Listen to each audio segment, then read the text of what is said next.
Let this be the hour when we draw swords together.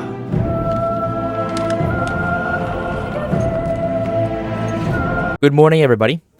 So yeah, I've been playing a lot of the Great Sword Psyker with the new update, and to be honest, melee Psyker has always been an interesting variation of the class to me, and if you don't know what melee Psyker looks like, then it's basically this.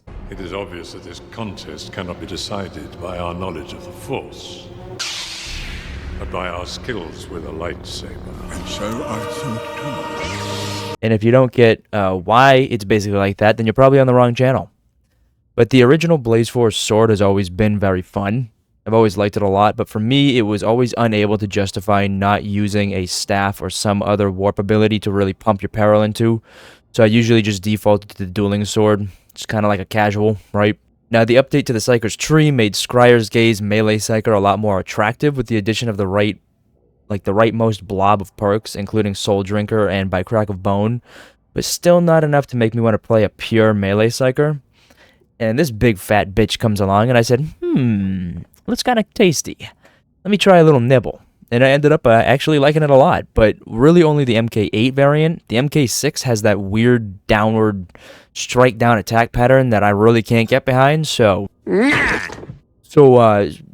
makes this new sword so much fun and makes me want to go melee Psyker a little bit more than its predecessors? Well, in particular, this build mixed with some specific blessings that I'll put up here. So a really great thing about the Psykers in general is their ability to hit high numbers of crits on a lot of different enemies while also spreading dots. And that's done, you typically using high finesse weapons and some talents that can be geared towards such a playstyle. The Blaze Force sword shares a lot of the blessings with the Great Sword. So the original one does offer Bloodthirsty, and that will give you a 100% crit chance on your next melee attack after a special kill.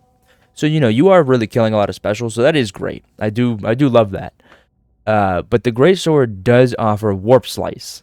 Now, Warp Slice will give you a guaranteed activated crit with a 20% cooldown at the Tier 4 blessing. So that means that upon reaching full charge on the sword, your Warp Shock Slash will crit anything it hits, allowing for just a huge wave of crit as well as a dot application to a massive crowd, which allows you to kind of get yourself out of danger. Quick way to dispatch groups of ragers or gunners if you're pinned down, or just to get that ego boost from your teammates' dialogue. So this particular build, this blessing mixed with the Scryer's Gaze, Disrupt Destiny, Perilous Combustion, Wildfire, and a blend of peril quelling perks, means you typically will have a very high output of damage, a lot of dot applications, and a very high uptime of critical strike opportunities.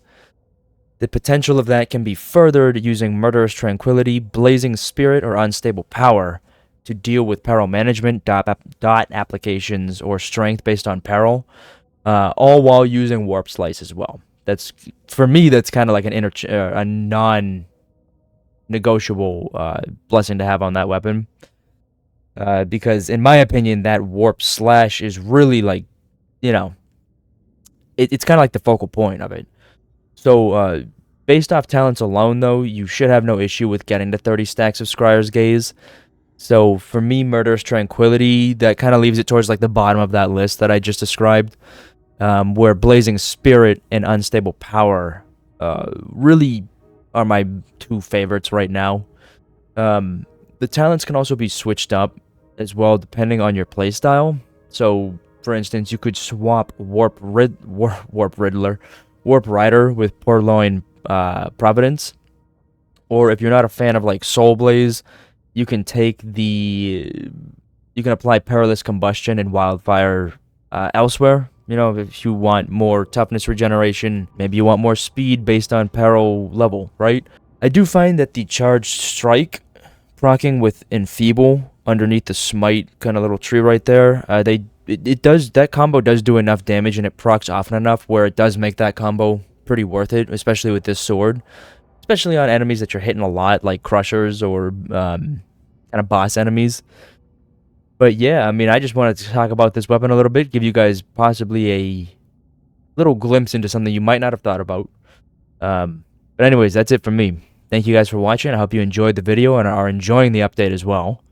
And I'll see you in the next video. Take care.